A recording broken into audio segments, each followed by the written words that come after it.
ማንጠፋበት አንደኛው ምክንያት የእግዚአብሔር እጆች የሚባለው አስተምሮ አቀራረብ ወይም የእግዚአብሔር እጆች ምን ያልነው ነው። ትላንትና እሱን አይተናል አይደለም?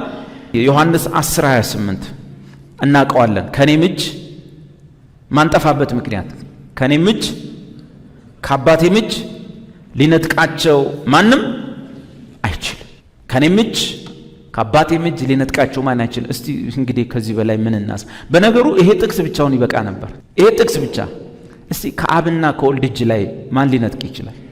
ማለት ከአብና ከወልድ የሚበልጥ እስቲ የሆነ ነገር ፈልግ። ድካምህም ሊሆን ይችላል፣ ብርታትም ሊሆን ይችላል፣ ወይ የቅድሞቹ ኃይላት፣ አለቆች፣ ስልጣናት ወዘተ ሊሆኑ ይችላሉ። አንተን ከአብ እጅ ላይ መንጠቅ ይችላሉ ወይ ነው ጥያቄ። ስለዚህ ኢየሱስ በጎቼ ይመጣሉ፣ በእኔ እጅ ላይ ናቸው፣ በአባቴ እጅ ላይ ናቸው፣ ከኔም እጅ ከአባቴም እጅ ሊነጥቃቸው አይችልም። ምን ብሎ ሲያጸና ነበር? እሱን ከበጎቼ ስንትስ እንኳ በቃ እሱ ነው ያለው። ኢየሱስ ከበጎቼ አንድስ እንኳ አይጠፉም ሲባል ታዲያ ጌታው ከበጎቼ አንድስ እንኳ አይጠፉም ስትል እዛ ጋር ቅርንጫፍ ማያፈሩትን ይቆረጣሉ እያልክ እኮ ነው። ታዲያ መዓት እኮ የተቆረጡ አሉ፣ እነሱ እንዴት ነው ምናምን። ቦታው ላይ ሄዶ ዮሐንስ 15 ለብቻው ይነበባል። ዮሐንስ 10 ስለ በጎቹ ነው። እነዛ ደግሞ አታስፈልገንም የሚል ሰው እንግዲህ ምን ታደርገዋል? ኢየሱስ አይደለም አታስፈልጉም ያላቸው፣ እዛ ጋር ያለ አንድ ክፍል አታስፈልገኝም ብሎታል ኢየሱስን። እንግዲህ በራሳችሁ ፍሬ ልታፈሩ አትችሉም። የእግዚአብሔር እጆች አቀራረብ ይሄ ነው። ከእጁ ማንም ሊነጥቀን አይችልም። ሌላው ደግሞ ኤክስፔሪንሻል አፕሮች ነው፣ ወይም ደግሞ የምንለማመደው ከእግዚአብሔር ጋር ያለን ነገር አቀራረብ ነው። ይሄ ማለት በአንዳንድ ነገር እንደሚገባን ኤክስፔሪንሻል ክርስትናችንን በድካማ ህይወት እንግዲህ ታውቃላችሁ። ኢየሱስ የበሰለ ነው፣ ያደገ በግ ብቻ የለውም። ጠቦት አለው፣ ጠቦቶች አሉ። ከኢየሱስ መንጋ ውስጥ ጠቦት አለ። ጴጥሮስን ጠቦቴን ጠብቅ ብሏል። ግልገሎች አሉ፣ በጎች አሉ አይደል? እንዴት ነው ከጠቦቶቹ የበጎቹን ያህል ነገር ይጠበቃል? አይጠበቅም አይደል? ጠቦት ቆይ እናንተ ቆይ ዛሬ ጌታን የተቀበለ ሰው የዛሬ ሳምንት ላይ አንዳንድን ፈተና አይገጥመው? ድሮ የነበረበት የህይወት ልምምድ ፈተና ይገጥመዋል አይደል? 20 ዓመት ሲያጨሰው የቆየ ሰው አንዳንድ ሰው ምሳሌ ላይ ደፋር ነህ ይለኛል። ደፋር ነኝ። ሲያጨሰው የቆየ ሰው ጌታን አምኖ ከመጣ በኋላ ያፋሽገዋል። ምንድነው ይሄ? ሱስ ነው አይደል? ያስፋሽጋል። በኢየሱስ ስም አንተ በቃ አንተ ይባላል። መጽሐፉ የሚለው ምንድነው? አርነት መውጣት በአንድ ጊዜ የሚፈጸም ነገር አይደለም። ደህንነት ቅጽበታዊ ነው። አርነት ግን ቀን ይጠይቃል። ደህንነት ዛሬ ነው። ለምን? በኢየሱስ የተፈጸመ ስለሆነ። አርነት ግን ወይም የነፍስ መዳን የምንለው ግን ወይም ከክብር ወደ ክብር መቀየር ወይም የእግዚአብሔርን ልጅ መልክ ለመምሰል መቀየር ግን ታይም ይፈልጋል። እኛ ችግራችን ምንድነው? ይሄን ጠቦት በግ አይደለህም፣ ጠቦቱን ምንም በግ አይደለም። እንዴት? እንደኛ አይደለህም።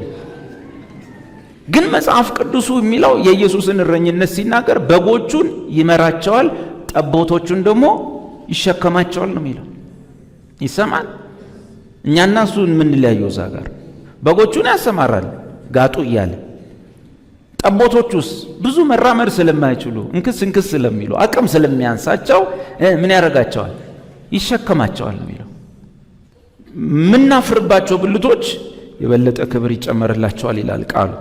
እና አንድ ሰው ኢየሱስ ክርስቶስን በእግዚአብሔር ቃል ስታንዳርድ ልክ መከተል ቢያቀተውና ግን ዳግም የተወለደ ልጅ ከሆነ በዛ ህይወት የምድር ጉዞውን ከጨረሰ የሚቀርበት ነገር አክሊል ነው፣ የዘላለም ህይወት አይደለም። በጌታ ፊት በቤማ ፊት በፍርድ ወንበር ፊት ስናልፍ የሚሸለሙ አሉ። ደግሞ ሽልማት ሲባልም አደራ እዛ ሰማይ ቤት እንዲህ እየተጨበጨበ ምናምን እንዳታስቡ።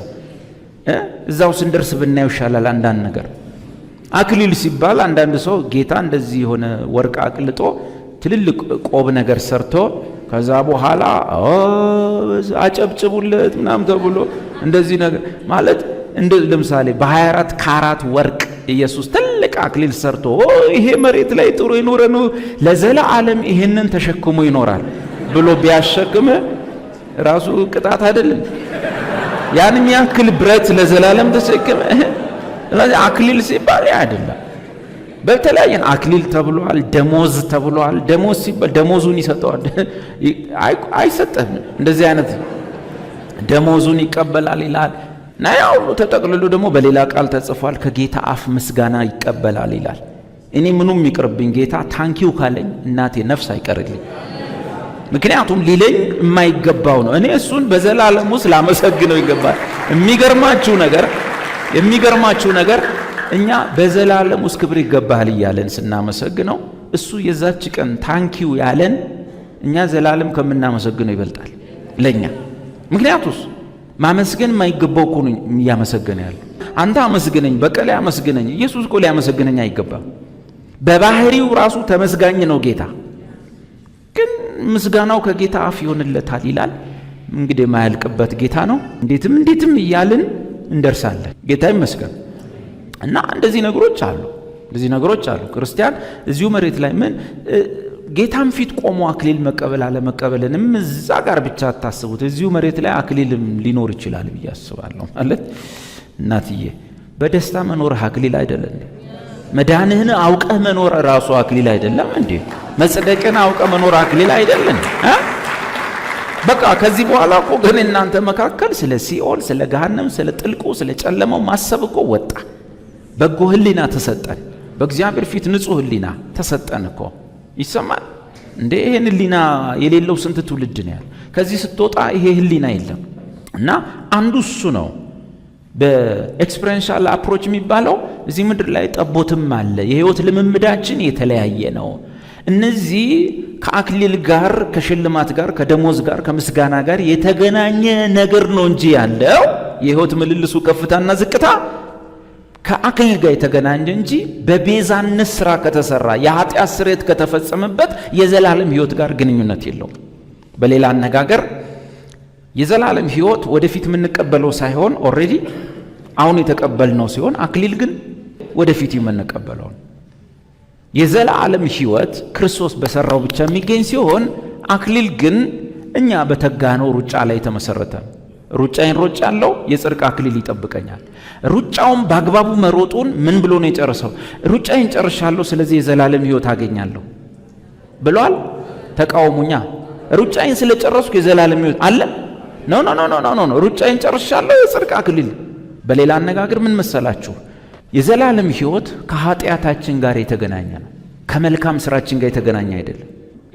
የዘላለም ህይወት ከኃጢአቴ ጋር የተገናኘ፣ ባጭሩ የኃጢአት ስርየት የዘላለም ህይወት ይባላል። የዘላለም ህይወት የተሰላው ከኔ ኃጢአት ጋር፣ ለኃጢአት የሚሆን መስዋዕት ቀረበ፣ የዘላለም ህይወት ተሰጠኝ። አክሊል ግን ከመልካም ስራዎች ጋር የሚገናኝ ነው። እና ይሄኛው የህይወት ልምምድ ወይም የልምምድ አቀራረብ ማለት ነው። በአማኞች በህይወት ልምምዳቸው ከፍና ዝቅ ያለ የህይወት ልምምድ አላቸው። በዚህ ውስጥ አክሊል የሚባላል፣ ምስጋና የሚባላል፣ ከዛ ጋር ይያያዛል። የዘላለም ህይወት ግን ጭራሽ ከአማኙ መልካም ሩጫ ጋር ሳይሆን ድሮ ከነበረው ኃጢአቱ ጋር የተገናኘው የኃጢአታችን ስርየት ነው የዘላለም ህይወት የሚባለው። እሱን ማየት። ሌላው ቤተሰባዊ አቀራረብ ያልኳችሁ ነው። ትላንት ማታ ለመነካካት የሞከርኩት ቤተሰባዊ አቀራረብ የማንጠፋባቸው ምክንያቶች ቤተሰባዊ አቀራረብ ነው። ዘፋሚሊ አፕሮች ነው። እሱ ምንድነው? በእግዚአብሔር ልጅ ስታመን፣ በክርስቶስ ስታመን የእግዚአብሔር ልጅ ነው የምትሆነው። አይደለም? ልጅ ነው አይደል የምንሆነው? የእግዚአብሔር ልጆች ነው የምንሆነው። ልጅ ከሆንክ ወራሽ ነህ አይደለም እንጂ ባሪያ አይደል። እነዚህ የታወቁ ነገሮች ነው ማወራላችሁ። የእግዚአብሔር እጅ ላይ መሆን አንድ ነገር ነው። የህይወት ልምምድ ውስጥ ስንደክም አክሊል ማጣት ነው እንጂ ያለው የዘላለም ህይወት ማጣት የሚባል አልተጻፈም። አሁን ደግሞ በምናየው ደግሞ በቤተሰብ ጉዳይ ውስጥ ቤተሰብ ውስጥ የተወለደ ልጅ በህግ መብት አለው። ምን የማድረግ የመውረስ መብት አለው። ወራሽ ነው። እንግዲህ ቅድም እንደተናገረው ወራሽ ህፃን ሆኖ በቆየበት ጊዜ እንደ ህፃን ሊያስብ ይችላል። መብቱ ነው። ህፃን ባህሪው የታወቀ ነው። ማልቀስ ነው፣ መነጫነጭ ነው። መብቱ የሱ ሆኖ ሳለ ፍሪጁን ከፍቶ መብላት እየቻለ ይህ ብሎ ካላለቀሰም አይበላ ነው። ስለዚህ ቸርቹ ለቅሶ ቤት አይነት መልክ ሲይዝ ህፃን መሆንን ያሳያል። ወራሽ ሆነ ሳለ መነጫነጭን ያሳያል። መውረስ ግን አይቀርም እኮ። አለቀስክም፣ ተነጫነጭክም፣ ምንም አልክ፣ የህፃን አይነት ህይወት ኖርክ፣ ግን ወራሹ ክርስቶስ ስለመጣ ምን ብሏል? አቤት ወርሷል። ወርሰናል። የህፃንነት ነገር የለም። ወርሰናል። ልጅ ኮንክ በክርስቶስ ወይም ከክርስቶስ ጋር የማን ወራሽ ነው? የእግዚአብሔር ወራሽ ነው ተብሏል። አይደለም መጽሐፉ? ከእንግዲህ ለፍርሃት አይደል የሚለው? የባርነት መንፈስ አልተቀበላችሁ። ለምን የፍርሃት ፍርሃት የምን መንፈስ ነው? የባርነት መንፈስ ነው። ወይም በሌላ አነጋገር ፍርሃት ማለት አለማመን ማለት ነው። ይሰማል? ፍርሃት ስል የፍርድ ፍርሃት። የፍርድ ፍርሃት ማለት ትርጉሙ ባጭሩ አለማመን ማለት ነው። የፍርድ ፍርሃት እዚህ ቤት ውስጥ ያለው ሰው የአለማመን ጠንቅ ውስጥ ያለ ሰው። መጽሐፍ ቅዱስ ውስጥ በብሉይ ኪዳንም እስራኤል ሄዱና ፈሩ። ሲፈሩ መጽሐፍ ቅዱሱ ፈሩ አላለም። ፈራን ሲሉ ባለማመናቸው ጠንቅ ነው የሚለው። በአዲስ ኪዳንም እንደዚሁ ነው። ፍርሃትን ካለማመን ጋር ነው እግዚአብሔር ያገናኘው። ፍርሃት ማለት አለማመን ነው። እንደዚሁ በተቃራኒው ደግሞ በእግዚአብሔር ልጅ በተፈጸመ ነገር መድፈር ደግሞ እምነት ይባላል። ለምሳሌ እንዲህ ያለ ታላቅ መዳን ተደርጎልናልና ወደ እግዚአብሔር ለመቅረብ ምን አለን? ድፍረት አለን። ለምን? ስላመንን ደፈርን። ፍርሃት አለማመን ሲሆን በተፈጸመውን አይቶ በድፍረት መሄድ እምነት ይባላል። እዚህ ውስጥ አጉል ፍርሃት፣ አጉል ትሕትና፣ አጉል ፍርሃት፣ አጉል ትሕትና ወገኖቼ እናልቅስ። እስቲ ለማልቀስ ሞክሩ። ማለት አንዳንድ ጊዜ እኔ ማለቅሳለሁ። እማለቀሰው ግን ኢየሱስ ያደረገልኝን ካሰብኩ ነው። ሳሰላስል ነገሩ ገርሞኝ ላለቅስ እችላለሁ። ይህን ታላቅ መዳን ላይ በእግሬ ግን በደሙ ላይ አልቆምም። ማለት ገሃነም እያየው አላለቅስም። ገሃነም እየታየኝ አላለቅስም። እዚህ ውስጥ ትንሽ ሲያመው ሲኦል የሚታየው ሰው አለ። 3 ሰው ትንሽ ሲያመው ወይኔ ገሃነም የእሳት ባህሩ ላይ ደግሞ ሰይጣን ትልቅ ሹካ ነገር ይዞ ባለ 3 ነገር ምናምን ይዞ ወይኔ እዛ ውስጥ ምናምን በጌታ ነህ። አዎ ምንድነው ታውቃለህ? ያለማመን ጠንቅ። ለምንድን ነው ይህን ታላቅ ማዳን የምንጠራጠረው ሲባል እኛ በሌለንበት የተሰራ ስለሆነ አስተዋጽኦ ስላላደረግን። ትላንት አንድ ራይድ ሊያደርሰኝ ሲመጣ ነበርና የሆነ ህንጻን ሲያይ ይሄ ህንጻ በጣም ነው ትዝ የሚለው። በቃ እንደባለ እንዴት ስለው ሲሰራ የቀን ስራ ሰርቼ ነበርና አለ አየህ እዚህ ህንጻ ላይ ምንም የሱ ህንጻ ባይሆንም ስለተሳተፈ በዛ ሲያልፍ የሆነ ስሜት ይሰማዋል። በዛ በኩል ስላለፈ ማለት የኛ ችግር ይሄ ነው። እግዚአብሔር እጅና እግርን ሰብስብ ብሎ ሳያሳተፈን የተወጠረው እጅ የኢየሱስ የተቸነከረው እግር የኢየሱስ በሌለበት የፈጸመው ስለሆነ የተፈጸመ እኮ ነው። ያለቀ እኮ ነው ስንል ከባድ ነው። ሰው በባህሪው ተሳትፎ ይወዳል። ሰልፍም ሲወጣ እንደዛ ከሆናል። ያለ ሴቶች ተሳትፎ አብዮቱ ግቡን አይመጣም። ያለ ሴቶች ተሳትፎ ምን ትዛይል ያለኛ ተሳትፎ ምኑ ግብ አይመታም ምናምን ብሎ ያደገ ሶሳይቲ። ስለዚህ ይሄን ህዝብ ያላንተ ተሳትፎ ድናሃል ሲባል ኧረ በለው አይሆንም። መሳተፍ ይወዳል። እጁን ማስገባት ይወዳል። ለምንድን ነው እግዚአብሔር እንደ ፈቃዱ ምክር የሰራው ሲባል ሰው ለማክር እስቲ ሐሳብ ስጥ ከተባለ ሰው ይበጠብጣል ሰው። ስለዚህ ምንድነው ተፈጽሟል እመን ተባለ አለቀ። እምቢ ሲሉ ባለማመናቸው ጠንቅ እንዳልገቡ እዩ ተመልከቷል። ሌላው ከዚሁ ጋር የተያዘው የቤተሰብ አቀራረብ የሚባል በክርስቶስ ስታምን የእግዚአብሔር ልጅ ትሆናለህ፣ ትወለዳለህ። አንድ ጊዜ ልጅ የሆነ ሁልጊዜ ምንድነው? ልጅ ነው አለቀ። ሕግም ያስገድዳል ልጅ ከሆንክ እኔ አይታዘዘኝም፣ በዚህ ይሮጣል፣ ሱቅ ስልከው ትምህርት ቤት ይሄዳል፣ ትምህርት ቤት ስልከው ሱቅ ይሄዳል። ሰውየው የሄደ ቀን ልጁ ይሰማል፣ ይወርሳል። ስለዚህ በዕብራን መጽሐፍ ላይ አንድ ሰው እስካልሞተ ድረስ ምንም ቢናዘዝም የልጄ ነው ብሎ ቢናዘዝም ርስቱ ለልጁ አይሆንም። ነገር ግን ሰውየው ከሞተ ርስቱ ለልጁ ይሆናል። ጌታችን ሞቷል ነው ወደፊት ይሞታል። ሞቷል። ርስት የማን ሆኗል? አቤት የማን ሆኗል? ርስቱ ጸንቷል። በተናዛዡ ቃል የተነገረው በሞቱ ተዘጋ።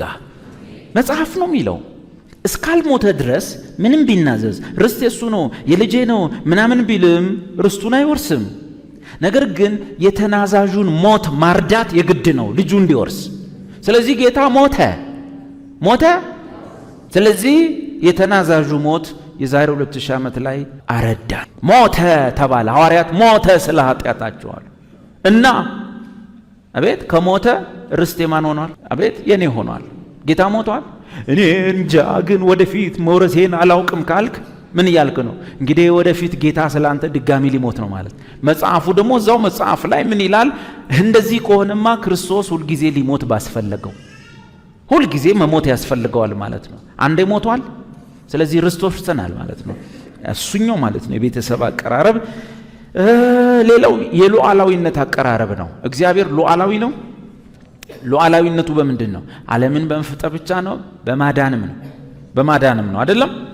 እርሱ እግዚአብሔር ማለት ነው። እነዚህን ጥቅሶች ማየት እንችላለን። ይሁዳ ቁጥር 24 ላይ እና ከዳናችሁም እንዳትጠፉ የእግዚአብሔር ፈቃድ ነው። ሉዓላዊ ፈቃዱ ነው። ምንም ማድረግ አይቻልም። ማዳን ብቻ አይደለም፣ ከዳንን በኋላ እንዳንጠፋ የእግዚአብሔር ፈቃድ ነው። በዕብራውያን ላይ ትላንትና አይተናል። አባት ሆይ ምንህን ላደርግልህ መጣሁ? አምላክ ሆይ ፈቃድህን ላደርግልህ መጣሁ። ምንድነው ፈቃዱ? የድሮዎቹ መስዋዕት አንድ ሰው ኃጢአት በሰራ ጊዜ ያቀርብና ሌላ ጊዜ ኃጢአት ሲሰራም ሌላ መስዋዕት ያቀርባል። አሁንም ሲሰራ ሌላ በኃጢአት ባደረገ ቁጥር መስዋዕት ካልቀረበለት ሰውየው በሕይወት አይኖርም፣ ከእስራኤል ማህበር መካከል ይጠፋል። ስለዚህ አምላክ ሆይ በዚህ አንተ ደስ አላለህም አይደል? ጊዜው ስለሌለ ነው። በዚህ ደስ አላለም። ዕብራውያን ምዕራፍ 10 ከቁጥር 1 ጀምራችሁ ቁጥር 4 በተለይ ይህንን ነገር ደስ አላለ። ምን? ዳዊት በደከመ ቁጥር፣ በቀለ በደከመ ቁጥር፣ ሲደክም የኃጢአት ስርየት የሚሆን መስዋዕት እሱም ላይ አስተሰር። አሁንም ሲስት ሌላ፣ በዘመኑ ሙሉ ስንት አይነት መስዋዕት። እግዚአብሔር በዚህ ደስ አላለህም እና አምላክ ሆይ እኔ ግን ፈቃድህን ላደርግልህ መጥቻለሁ። እግዚአብሔር ሉዓላዊ ነው። ይሄን የመስራት ሉዓላዊ መብት አለው። ምን? አንድን መስዋዕት በማቅረብ የቀደሳቸውን የመቼ የእሁድ ቅዱሳን አድርጓቸዋል። የኮንፈረንስ ቀን ቅዱሳን አድርጓል። ያኔ ነው የሚሰማ መንፈሳዊነት። ትዝ ይላል ኮንፈረንስ መነቃቂያ ፕሮግራም ምናምን ተደርጎ ህዝቡ ሲበተን፣ ኮንፈረንስ ተደርጎ ሲበተን፣ ተው መንገድ ላይ ሁሉ ነው ሰው ልሳን እያወራ መሄዱ። መንገድ ላይ ሁሉ ከኮንፈረንስ መልስ ተው ማይግል የለም። ሰው በሌለበት ሁሉ ወንጌል ይሰብካል። አጋላ አይደለ? በቃ ከኮንፈረንስ መልስ ሰው ሁሉ መንፈስ ይሆናል። እና እሷ ስሜት ነች፣ ትበርዳለች። ኮንፈረንሱ ሲያልፍ ይቀዘቅዛል። ያ ሞንታርቦ ሲጮህብን፣ ያ ሁሉ ኦርኬስትራ ሲጮህብን የተነቃቃ ነው። ገባ? ተወርድና ኖርማል ላይፍ ሰኞ መስሪያ ቤት ትገባል። ማክሰኞ የምታገኘው የታክሲ ረዳት የሚሰድብህ ነው። ያቺ የኮንፈረንሷ የለችም። ኧረ በኢየሱስ ስም ትላለህ። እንዴ አልበዛም እንዴ ትላለህ። ገብቷል? እሱን ነው እኮ የምላችሁ። ይሆናል አይሆንም፣ ይገጥመናል አይገጥመንም። እና እሱን እኮ ነው የምላችሁ። ግን እግዚአብሔር እንደዚህ አይነቶችም ሰዎች በአንድ መስዋዕት ለዘላለም ንጹህ ሊያደርገን ሉዓላዊ መብት አለው። ሰው ይሄንን ነው ቻሌንጅ የሚያደርገው። እንደ እግዚአብሔር ምን መሆኑ ነው? እንዴት እንደዚህ ያደርጋል? ይሄ እኮ ማለት ሰው በቃ ድነሃልና፣ ደግሞ እንደዚህ የሚሉ ሰዎች አሉ። ይሄ እኮ ማለት ድነሃልና እንደ ልብህ ሁነ ማለት ነው ብለናል። እንደው ከአፋችን እንደ ልብህ ሁን የሚል ወጥቷል። ምን እንደሆነ ታውቃላችሁ? እናንተ ልብ ውስጥ ስላለ ነው እሱ ሐሳብ። እኛ ውስጥ የለም። እኛ አላወራነውም። ከየት እንዳመጣችሁ ታናቅም። አንዳንዱ ሰው ኃጢአት እንደ ልባችሁ ስሩ ይላሉ ብለናል። ሰምተሃል? ቪዲዮአችን በአደባባይ ነው። ትምህርታችን ራሱ ማለት ነው። ቸርች ውስጥ ራሱ እንደዛ ይባላል። እንደው ሌላ ቦታ ሰው ይበል እንደው ሚልም አይመስለኝም። ግን ጭራሽ ቸርች ውስጥ ይባላል።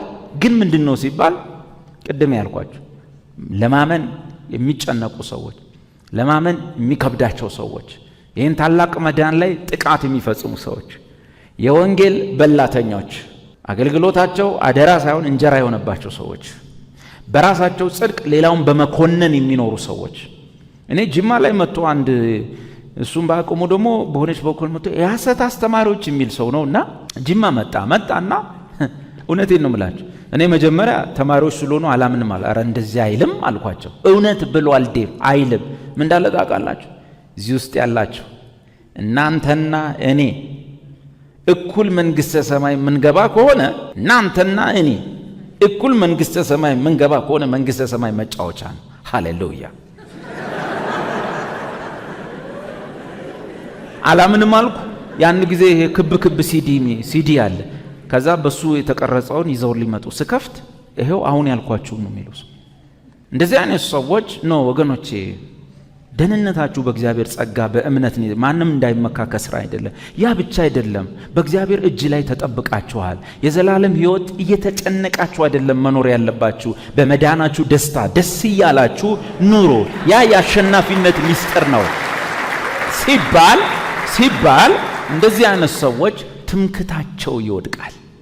እንዲህ አይነት ሰዎች የሚኮንኑበትን መንገድ ያጣሉ። ጳውሎስ ስለ ቆሮንቶስ ሰዎች በጣም ዘግናኝ ዜና ሰማ። ደስ የማይሉ ከ15 ከ16 በላይ ችግሮች ሰማ። የትኛውም አጥቢያ ቤተክርስቲያን በዚህ ዘመን የለም። በዚህ ዘመን ግፋቢል ዘይት መቸርቸር ነው እና እህቶቻችንን ማጭበርበር ነው። እህቶቻችን ለመጭበርበር ሬዲ ስለሆኑ ሁሌ ተጋላጭ ናቸው። እንደዚህ ነገር ቢኖር ነው ያን ጊዜ 10 ምናምን ችግር። አንተ ምን አለ የአባቱን ሚስት ሁሉ አግብቶ አንድ ቸርች እኮ ናቸው። አባትየውም ሰውየውም ልጃቸውም ሴትየዋ ከሳቸው ሴትዮዋን ፈንግሎ አግብቶ ቸርች እጅ እንደዚህ ከቶ ይመጣል። አባትየው እዛ ጋር ሆኖ በኢየሱስ ስም ሎክ ልጅየውና ሴትዮዋ እዚህ ጋር ሆኖ ይራባሱ ሸንደነ የሰውየው ሚስት ነው። ይሄ ሁሉ ሆኖ ጳውሎስ ሰማ። ሄዱና 2 ጥሩ ቀናተኛ ክርስቲያኖች አረ ጳውሎስ ቸርች ውስጥ እንዲሆነልህ ነው። አንዱ ጭራሽ ጋሽ ከሌን ልጅ ታውቀው የለው ሚስታቸውን እኮ ቀማ ልጃቸው። አዎ ሎክ ጳውሎስ ግን የሚደንቀኝ የሰበከውን ወንጌል በሰዎቹ ብስጭት አያጥፈው።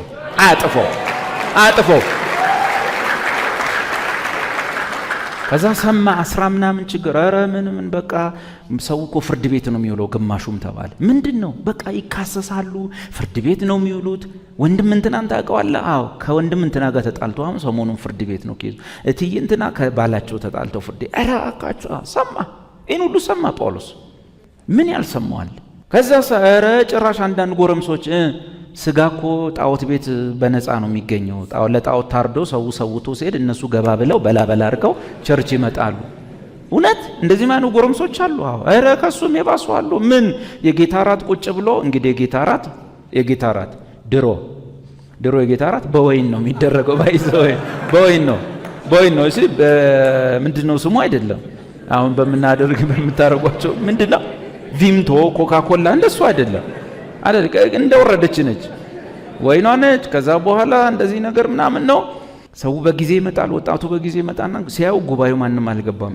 ጉባኤው ትልቅ ስለሆነ በትልቅ ሽክና ወይን ተቀምጦላል። እሱን አንስተው ጋጋጋጋ ጳውሎስ ይሄን ሁሉ ሰማ። ጉባኤ ሲጀመር እነዛ ወጣቶች ችክችክታውን መዝሙር ዋልዝ ያደርጉታል ማለት ነው። በቃ ቸክ እያለ እነሱ ለዘቃ ወድሃለው እስከዚህ ድረስ የሄደ ጉባኤ ተጽፏል፣ መጽሐፍ ላይ ነው ያለው። ከየት አመጣለሁ? በእግዚአብሔር ማህበር መካከል የጌታ ራትን መታችሁ ጠጥታችሁ ትሰክራላችሁ፣ ለሌላው እንዳይከፋፈል እንዳይዳረስ አድርጋችሁ። ምን አይነት ጉደኛ ጉድ! አምጣልኝ ምን ብራና ልጻፍ መልእክት ልጻፍ አምጣ። ቀለሙን ነከረ። በቆሮንቶስ ለምትገኝ ስሙ፣ በቆሮንቶስ ለምትገኝ ሰይጣን ማህበር ነው ያለው። ለእግዚአብሔር ማህበር አስተማሪዎች የሏቸውም። አዎ ስለዚህ አላደጉም። አዎ ግን የማን ማህበር? እግዚአብሔር። ቀጥሎስ በክርስቶስ ኢየሱስም ለተቀደሱት። ከዛስ ችግር መሃላቸው ስላለ ቅዱሳንም ለመሆን ለተጠሩ። ከዛስ ምን አለ? በክርስቶስ ኢየሱስ ስላመናችሁ እንጂ እናንተ ግን በክርስቶስ ኢየሱስ ስላመናችሁ ስለተሰጣችሁ ጸጋ እግዚአብሔርን አመሰግናለሁ። ግን እየሰማው ያለውት ነገር አለ ብሎ ወደዛ ነገር ይሄዳል። የኛ አገር አገልጋይ ቢሆን አንዱ ነቢይ ቢመጣ ምንድነው ይሄን ቢሰማ የሚለው? እንደመጣ መጥቶ ምንድነው ቀጥታ የሚለው? የሰራዊት ጌታ እግዚአብሔር እንዲህ ይላል፣ ሕዝብ የለኝም ይላል። ረክሰሻል እያንዳንድሽ ይላል ነው። ከዛ ስኛ ጳውሎስ ምን አለ? አዎ የጻፍኩላችሁ ለንስሐ ነው። ንስሐ ግን እውነተኛ ንስሐ ግን ምን የለበትም አለ? ጸጸት የለበትም አለ። ጸጸት የለበትም። መላቀስ ንስሐ አይደለም። እየየ ንስሐ አይደለም። ጸጸት የሌለበት ታላቅ ቅናት፣ ቁጣ፣ ብስጭት ገባ የድሮ ያ ላይፍ እንደዚህ በመሆኑ ተበሳሽተ በእግዚአብሔር ስራ ላይ መቆም ድጋሜ እሱ ንስሐ ነው እንጂ ማልቀስ መጸጸት አይደለም ብሎ አላቸው። ቀንታችሁ እንድትመለሱ ነው አላቸው። እና ይሄ የሉዓላዊነት አቀራረብ ማለት እግዚአብሔር በሉዓላዊ ፍርዱ፣ ውሳኔው እና እቅዱ፣ ፕሮግራሙ እኛ ለዘላለም እንድንጸድቅ ወስኗል። ምንም ማድረግ አይቻልም። ምንም ማድረግ አይቻልም። ይሄን ሉዓላዊ ውሳኔ እዚህ ቤት ውስጥ ማስቀየር የሚችል ሰው የለም። የክርስቶስ አካል አቀራረብ ነው። ሌላው ማጠፉበት ምክንያት የክርስቶስ አካል አቀራረብ ዘ ቦዲ ኦፍ ክራይስት አፕሮች ነው። እሱ ምን ማለት ነው? እያንዳንዱ ክርስቲያን ሲድን ምንድን ነው የሚሆነው? ሲድን ምን ይሆናል? አቤት የአጥቢያ አባል ብቻ ነው እንደሚሆነው በዓለም አቀፉ የክርስቶስ አካል ውስጥ ምን ሆኖ ይገጠማል? ብልት ሆኖ ይገጠማል። መጽሐፍ ነው የሚለው ሁላችሁ አንድ ላይ የክርስቶስ አካል ናችሁ። ቆሮንቶስ ነው አካል ናችሁ። እያንዳንዳችሁ ደግሞ ነው አንዳንዶቻችሁ እያንዳንዳችሁ ደግሞ ምኖች ናችሁ? ብልቶች ናችሁ። ስለዚህ በክርስቶስ አካል ውስጥ ብልቶች ደካሞች የሚመስሉት እንኳ በሚበልጥ ክብር እናለብሳቸዋለን። ጭራሽ ደግሞ ከብልቶች መካከል የማያስፈልጉ የሚመስሉ ይልቁንስ የሚያስፈልጉ ናቸው። እውነት ውሸት? የድሮ ቴሌቪዥን ታውቃለህ? ቴሌቪዥን ድሮ ሰው ተሸክሞ ይህን የሚያክል ቴሌቪዥን ያኔ 23 ኢንች ትልቅ ተብሎ ተሸክሞ ሰው ቤቱ ይገባል። የሰፈር ሰው ሁሉ እያየ ጠላት ሁሉ እየሰማ ጠላት አይኑ እያየ ናም ሰው ቴሌቪዥን አሸክሞ ይገባል። የምስጋና ፕሮግራም ሁሉ ይዘጋጃል። ቴሌቪዥኑ ሊከፈት ሲል እንደ ጉንዳን ይሮጣል። ነጭ ጥቁር ነጭ ጥቁር ነጭ ጥቁር ምንም የለው ቢሉት ቢሰሩት ምን ሱቅ የተረሳ ቃል አንቴናም ይባላል እንደዚህም ይተሰካለው። ያን የሚያክል ቴሌቪዥን ሰፈር እያየው ገብቶ ያቺ አንቴና ቀርታ አይሰራ። እዚህ መሃል የማያስፈልግ ወንድም የለም። እዚህ መሃል ማለት ነው። ለዚህ ምን አለ? ከኛ መሃል እልል ያልተባለለት ተሸክመ ነው ሰፈር እያየው የምስጋና ፕሮግራም ያልተዘጋጀለት እዚህ ግባ የማይባል ወንድም እዚህ መካከል ፋንክሽን ለማድረግ አስፈላጊ ብልት ነው። መጽሐፉ ከክርስቶስ ብልት ውስጥ በመጉደል ዘላለም የለም። በዘላለም ውስጥ የሚገቡ ሰዎች ሁሉ በክርስቶስ አካል ውስጥ የገቡ ቀን አለቀ። ክርስቶስ አካል ቆይ ነው የምላችሁ እኔ እኮ እንደው ዘላለም ጊዜና መኖር ከሆነ እንኳን ማለት ነው ከክርስቶስ አካልና ዘላለም መኖር ከሆነ ከጊዜ የቱ ይበልጣል? አቤት የቱ ነው ይበልጣው? የክርስቶስ አካል ውስጥ ገብታችኋል። አካል ውስጥ ገብታል ማለት ቆይ አንዳንድ ሰው ምን ይሆናል መሰለ ከኢየሱስ ይልቅ ከክርስቶስ ይልቅ ሰማይ ወይም የሳለው ስዕል የወርቁ መንገድ የወርቅ ቤት የአልማዝ ቤት ምናምን ብርቁ ነው ማለት የሚመጣ የሆነ የሳለው ስዕል አለ የሆነ ስዕል የሚገርም ከተማ የሆነ የወርቅ ምናምን የሆነ በጣም ትልልቅ ፎቆች ምናምን እንደዚህ የሳለ ሰው ወንድማችን ወይም በአእምሮ መንግስተ ሰማይ ብሎ የሳለው ስዕል ያ ስዕል ከኢየሱስ ይልቅ ብርቅ የሚሆንበት ምን ማለት ነው ታውቃላችሁ? ኢየሱስን ይዞ ያቺ ከተማ ገባ ይሆን ሉክ ወይም ደግሞ ሰማይ ቤት ያሉ ቤቶች የሳለው ስዕል ኢየሱስን ይዟል ሰውየው። ከዛ ምንድነው ቤቱ ብርቅ ይሆንበታል። ወገኖቼ እንደፈለጋችሁ ተርጉሙት። እኔ ያኛው ቤት ብርቅ አይደለም፣ ለኔ ብርቄ ኢየሱስ ነው። በሌላ አነጋገር አሁን እንዲህ ሲል የከበደ እኔ እናቴ ኢየሱስ ዋናው ቤቱ ነው የምትሉ ዕብራውያን 3 ላይ ምን እንደሚል ታውቃላችሁ? ከቤቱ ይልቅ ቤቱን ያዘጋጀው የሚበልጥ ክብር አለው ነው። ከቤቱ ይልቅ ቤቱን ያዘጋጀው የሚበልጥ ክብር አለው። የኦሪቱንም በለው የአዲሱንም በለው የሚመጣውንም በለው የትኛውንም ብቻ ቤት የሰራው ከቤቱ ይልቅ ክብር አለው። ኢየሱስ አላችሁ፣ በአካል ውስጥ ገብታችኋል። በአካል ውስጥ ከገባ በኋላ ከዛ ምንድን የሚበልጥ ምን ነገር ነው የምትፈልጉት? ማለት ከገባ በኋላ ወጣለው ከየት መጣ? በክርስቶስ አካል ውስጥ የተገጠመ ብልት እየተነቀለ አይወጣም። በአጥቢያ ውስጥ ያለ ሰው ሊነቀል ይችላል። አጥቢያ ውስጥ ስንዴና እንክርዳድ አብረው ይቀመጣሉ። ያመነና ያላመነ ይቀመጣሉ። ከዛ አንድ ወንድም ሲሰልም ይሄው ማን እንትናን ታውቀው የለ? አዎ እሱኮ ጌታን ካደ እና በቃ መጥፋታችን ነው። እኛስ ምን አስተማማኝ ነገር አለው? የኛስ ነገር ምኑ ቁርጡ ታወቀ? በዚህ አይነት ሁኔታ እኮ እሱ የካደ እኔም ነገ መካዴ ነው የሚል ሰው ብዙ ነው። መጽሐፍ ግን እንደዛ አይደለም የሚለው። በክርስቶስ አካል ውስጥ አልገባም። ያ ሰው ሲጀመር በክርስቶስ አካል ውስጥ በውሃ ተጠምቆ እኛ ጋር ገብቷል። በዛኛው ጥምቀት ግን እዛ ውስጥ የለም። እኛን ሸውዶ እዚህ ገብቶ ነበር። አካል ውስጥ ግን ሸውዶ መግባት የለም። በውሃ ጥምቀት እኛን የምናጠምቀው፣ በመንፈስ ቅዱስ እኛ እናጠምቅም። በመንፈስ ቅዱስ የሚያጠምቀው ክርስቶስ ነው። እኛን ሸውዶ በውሃ ጥምቀት ገብቷል። በመንፈስ ቅዱስ ጥምቀት ግን አካል ውስጥ አልተደባለቀም። ከዩኒቨርሳል ቸርች ከክርስቶስ አካል ውስጥ ማንም ሰው አይጠፋ። ከአጥቢያ እስከ አጥቢያ 100 ሰው ሊጠፋ ይችላል። ነገ ሄዶ አላሁ አክበር ሁሉ ሊል ይችላል። ዶንት ኬር። መጽሐፉ ምን ይላል? ከኛ መሃል ወጡ፣ ዳሩ ግን ከመጀመሪያም ከኛ ወገን አልነበሩ። ኢየሱስን ትወዱታላችሁ? ታፈቅሩታላችሁ? ከነ ድካማችሁ፣ ከነ ችግራችሁ፣ ከነ ጉድለታችሁ ትወዱታላችሁ? በቃ የዳግም ልደት ምልክት ነው። ሌላ የዳግም ምልክት እንዳጠብቅ። እኔ ዳግም መወለድን በምንድን ነው ማቀው? በምንድን ማቀው? ሰው ሁሉ ሲጸለይ ይወድቃል። እኔ ወድቄ አላቅም። ከወደቁት ውስጥ የተወለደ ይኑር አይኑር በምን ታውቃለህ? ይሁን እሺ፣ እሱን መድኃኒዓለም ያውቀዋል። አንዳንዱ እኔ በምንድን ነው ማቀው? አንዳንድ ልጆች እኮ ገና ጸሎት ሲጀመር በዚህ ሮጠው በዛ መጥተው በዚህ አልፈው በወንበር ላይ ዘለው ነው የሚሄዱ። እኔ ይኸው ጸሎት ሲጀመር እንዲህ አልኩ የጨረስኩ በምንድን ነው ማቀው? እንደዚህ ኤክስታሲ በሆኑ ነገሮች ማለት ነው። ና ኢየሱስን ትወዱታላችሁ? እና ሰው ዳነ ሲባል ደስ ይላችኋል? ቅዱሳንን ትወዳላችሁ? ክርስቶስ ራስ ነው፣ እኛ የአካሉ ብልቶች ነን አይደል? እሺ። ስለዚህ ከክርስቶስ ጋር ስንት ሆነናል? አንድ ላይ ሆነናል። አሜን። አንድ ላይ ሆነናል። አካሉ ስንገባ ከክርስቶስ ጋር አንድ ላይ ሆነናል ወይስ አንድ? አሁን እኔ እንደዚህ ሲሄድ ማለት ነው ክርስቶስ አካል እሱ ራስ ነው ይላል፣ እኛ አካል ነን። የአካሉ ብልቶች ውስጥ እያንዳንዳችን አንድ ላይ አካሉ ነን። መጽሐፍ ቅዱስ አንተና እኔን ምን እንደሆነ ታውቃለህ? እግዚአብሔር ክርስቶስን ከሙታን አስነስቶ የቤተ ክርስቲያን ራስ እንዲሆን ሰጠው ይልና እሷስ የዋዛ መስላለች? እሷም አካሉና ሁሉን በሁሉ የሚሞላ የእርሱ ሙላቱ ናት። ይሰማል? በቃ ክራይስት ሲሄድ ማን እየሄደች ነው? አቤት ሄዶ ቁጭ ሲል በአባቱ ቀኝ ማን ተቀምጣለች? ቤተክርስቲያን ውስጡ እነማን አሉ? የአካሉ ብልቶች አሉ። ዳግመኛ ይመጣል። መጽሐፍ ቅዱስ እንደዛ ይላል።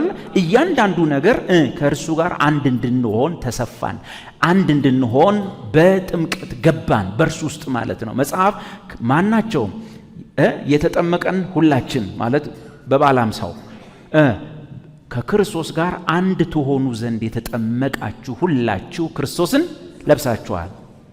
ዛት መልክ ሰማይ ቤት ሲታይ ክራይስት ነው። ሴትም ወንድም የለም የሚለው ለሱ ነው። ስንት ራስ ስላለ? አንድ ራስ ስላለ እርሱ ስለኛ ይታይ ዘንድ ገባ ይላል። ራስ ከገባ ቀጥሎ ምን መግባቱ አይቀርም? አካል መግባቱ አይቀርም አይደል? የሆነ ሰው ግቢ ውስጥ የሆነ ነገር ለማየት የምትልኩት እግራችሁን ነው እንዲያይ። አቤት የሆነ እዛ ግቢ የሆነ ነገር አለ ሲባል በአጥር በኩል እግርን ከታ አታይ፣ እጅን ከታ አታይ አይደለም አይደል? ምንም ከተንታይ እንዲህ ክራይስት ሰማይ ገብቷል። በዛ ያለውን አይተናል። አቤት አይተናል። ምን ማለት ነው? ይሄ ነው አለመጥፋት። ይሄ ነው ክርስቶስ ስለ እኛ ቀዳሚ ሆኖ ገባ ይላል። ቀዳሚ ሆኖ ገባ ምን ልንሆን ነው ማለት ነው? ቀጥሎ ትገባለህ፣ ሙሉን ትገባለህ ማለት ነው አይደል? ራስ ገባ ማለት ቀጥሎ ምን ሊገባል? እንዲህ አይና ቀጥሎስ ምንም ጥርጥር የለውም። ምንም ጥርጥር ክራይስት ገብቷል እና ወደፊት ለመግባት ነው የምትጠብቁ። ኦልሬዲ ሰማይ ይታያችኋል፣ መንግስቱ ይታያችኋል፣ ክብሩ ይታያችኋል። እንዴ ካላዩ አላምንም አትበሉ። ራስ ገብቷል አይደል? በቃ ገብቻለሁ ነው የሚባል። በሰማይ ገብቷል። የአካል አቀራረብ እሱ ነው። በክርስቶስ አካል ውስጥ ያለ ብልት ኦልሬዲ ክርስቶስ ወደ ገባበት ክብር ገብቷል፣ ጸድቋል፣ መንግስቱን አግኝቷል። ይሄን ይመስላል። ሌላው የግሪኩ ጊዜ አቀራረብ ነው። የግሪኩ ቴንስ አፕሮቹ ማለት ነው። እሱ ምንድነው? ለምሳሌ በጸጋ ድናችኋል የሚለው ቃል ኤፌሶን 2 ላይ በጸጋ ድናችኋል ይላል አይደል? የግሪኩ ግስ ማለት ነው። ሶዞ የሚለው ግስ ማለት ነው። ፍጹም ጊዜን በተመለከተ ነው ማለት በጸጋ ድናችኋል የሚለው ቃል አሁን ስላለን መዳን ብቻ የሚያወራ አይደለም። የግሪኩ ግስ በጸጋ ድናችኋል ማለት ከዚህ በኋላ አጠፉም ማለት ነው። ይሰማል? የኤፌሶን 2 በጸጋ ድናችኋል፣ ማንም እንዳይመካከሰ በጸጋ ድናችኋል የሚለው የሆነ ዛሬ ላይ ድነን እሁድ የምናጣውን ነገር አይደለም። ድናችኋል ማለት ኮምፕሊትሊ ተፈጽሟል አልቋል። ከዚህ በኋላ እድን ይሆን አልድን ይሆን የሚል ወሬ አይወራም። ጠላት በምን እንደሚጣላችሁ፣ በምን መከራ እንደሚያበላችሁ፣ በምን ዘመናችሁ እንደሚበላ ታውቃላችሁ። መዳናችሁን ከናንተ በላይ ሰይጣን አረጋግጦ ጨርሷል። ሙሉ በሙሉ ከእጁ እንደወጣችሁ እሱ ያውቃል። በጣም መረጃ አለው። ዳግመኛም እንደማያገኛችሁ አረጋግጦ ጨርሷል። ከአብም እጅ ቤት አረጋግጦ ጨለማው ዓለም አውቋል። ቤተ ክርስቲያን ውስጥ ነው እንዲያውቅ ምን ሰብከው አማኙ እንዲያውቅ። ታዲያ ሰይጣን ምንድን ነው የሚሰራው ሲባል ይህን ታላቅ መዳን ኢንጆይ እንዳታደርጉ። ዳዊት እግዚአብሔር ጥሩ ነው፣ በበደልኩት በደል ላይ መዳንን ሰጠኸኝ፣ ይቅር አልከኝ፣ ግን ደስታ ጠፋብኝ እና የማዳንህን ደስታ ደግሞ ስጠኝ። ምሬሃለሁ አልከኝ፣ ድነሃል አልከኝ፣ ግን ደስታውን ልለማመድ አልቻልኩም። ስለዚህ የመዳንህን ደስታ ይወስድብሃል። በመዳን ደስታ ውስጥ የማይኖር ክርስቲያን ሁሌ ተሸናፊ ነው፣ የተመታ ነው። መፍትሄን ፍለጋ ከመስቀሉ ሳይሆን ከሰዎች ነው የሚፈልገው። ከዛ ትወድቃለህ፣ በእጃቸው ላይ ይጫወቱብሃል። ማደግ አትችልም። ሁልጊዜ ጥገኛ ነው የምትሆን። ደስታ የኃይል ልምምድ ነው። ደስታ የመሄድ ልምምድ ነው፣ የማደግ ልምምድ ነው። የማዳንን ደስታ ስጠኝ እንደሚል። ስለዚህ ሶዞ የሚለው ቃል ያለቀ ጉዳይ ነው። መቼም እንትንም አትለው ማለት ነው። ይሄን ይመስላል። ሌላው የማህተም አቀራረብ ያልኳችሁ ነው። መጨረሻ በመንፈስ ቅዱስ ታትመናል። በቃ የታተመ ነገር ያለቀለት ነገር። መታተም ማለት ለመቼ ቀን ነው የሚለው? ለቤዛ ቀን። ለቤዛ ቀን የታተም ነው። ዝም ብሎ ታትማቸዋል። ለቤዛ ቀን እና ከዚህ ቤት በክርስቶስ በእግዚአብሔር ልጅ የሚያምን ሰው ከዚህ መሃል ማለት ነው አንድስ እንኳ አይጠፋም። ታትሟል ማለት አይጠፋም ማለት ነው። ቀላል አማርኛ። ለዘላለም አንጠፋም። ስለታተምን የታተምንበትን ነገር ነግሮናል። ለቤዛ ቀን ያል ሰው ለሚፈራው ለዚያ ቀን፣ እኛ ለምንገላገልበት ለዚያ ቀን ታትመን ተይዘናል። ተጠብቀን ሲልድ ተደርገን ተይዘናል ማለት እኛን አሁን ንብረት ለማድረግ የሚችል አካል የለም። ታትማቸዋል ማለት ወይም ደግሞ ሲልድ ተደርጋቸዋል ማለት ለሆነ አካል ንብረት ሆነሃል ማለት። መፈራገጥ ይቻላል፣ ግን ባለቤቱ የኔ ንብረት ነው ይላል። ታስረሃል ማለት ነው። ታትመሃል ማለት ነው። እንደሚገዛ ባሪያ የባለቤቱ ንብረት መሆን ማረጋገጫ ሰጥቷል። እምቢ ብትልም ገብተሃል። ምንም ማድረግ አይቻልም። መታተም እሱ እኔ በኢየሱስ ካለው ከተቀበላችሁት ሕይወት የተነሳ ከዚህ በኋላ የእሳት ባህር ገሃነመ እሳት ምናምን ሊቀበላችሁ አይችልም። በራእይ መጽሐፍ ላይ ድል የሚነሱትን ወይንም እውነተኛ አማኞችን ምንድን ነው የሚላቸው? የእሳቱ ባህር ወደፊት በእነርሱ ላይ ስልጣን የለው። ይሰማል? የእሳቱ ባህር ወደፊት በእነርሱ ላይ ምን የለውም? ስልጣን የለውም። ምን እንደሆነ ታውቃለህ? ሄደ እንኳን ጌታን አስፈቅደህ ጌታ ሆይ እስቲ የእሳት ባህር ውስጥ እንደ አንዴ ገብቼ ልውጣ፣ ትንሽ ስጠኝ ጊዜ እስቲ ቼክ ላርገው ብለህ እንኳን አይፈቀድልህም እንጂ ብትገባ በአንተ ላይ ምን የለውም? አቤት ስልጣን የለውም። መጽሐፍ ያ ሰዎች የሚፈሩት ነገር በአማኞች ላይ ምን የለውም? ስልጣን የለውም። የእሳት ባህር እንዲተወርውረህ የምትገባበት ቢሆንና ገብተህ ብትገባ ማለት ነው የእሳቱ ባህር ራሱ እንደ ዮናስ ይተፋሃል። ልክ አፍ ውስጥ ቢንቢ ሲገባ እንደምትለው ምንድነው ለመሰለ የበላኸውን እንጀራ የህይወትን እንጀራ እሱን መቀበል አይችልም፣ ማስተናገድ አይችልም እና ይተፋሃል። ቱ ብሎ ነው የሚተፋ፣ በዳርቻው ላይ ነው የሚተፋ። የእሳቱ ባህር በእግዚአብሔር ልጆች ላይ በታላቁ መስዋዕት በተቀደሱት ለዘላለም ፍጹማን በሆኑት ላይ አይሰራም፣ ስልጣን የለውም። ተረጋግታችሁ ኑሮ፣ ዘምሮ፣ በጌታ እንጆይ አድርጎ ይሄን ታላቅ መዳን ቸል ብንል ወዴት እናመልጣለን? ይሄን ታላቅ መዳን ቸል ብንል ወዴት እናመልጣለን? ጌታ ኢየሱስን ማታውቁ እግረ መንገዳችሁን ይህን ትምህርት ለመማር የመጣችሁ ይሄን የሚያክል ነፃ ማዳን፣ ይሄን የሚያክል የማይጠፋ ህይወት ተሰጥቶ ማትቀበሉ ከሆነ ይሄን ታላቅ መዳን ቸል ብትሉ ከወዴት ታመልጣላችሁ? ስለዚህ ያስተናግዷችኋል። ሮብም ኑ መቼም ኑ እና እኔ ደህንነት አስተምሩኝ ብላችሁ ደቀ መዝሙር አስተምሩኝ ብላችሁ ተቀላቀሉ። በዚህ ደስታ ደስ ያላችሁ ኑሩ። በዚህ ደስታ ያላገባችሁ አግቡ፣ ያልወለዳችሁ ውለዱ፣ ስራ የሌላችሁ ስራ ስሩ፣ ተከናወኑ፣ ይቅናላችሁ። በኢየሱስ ስም አሜን አሜን።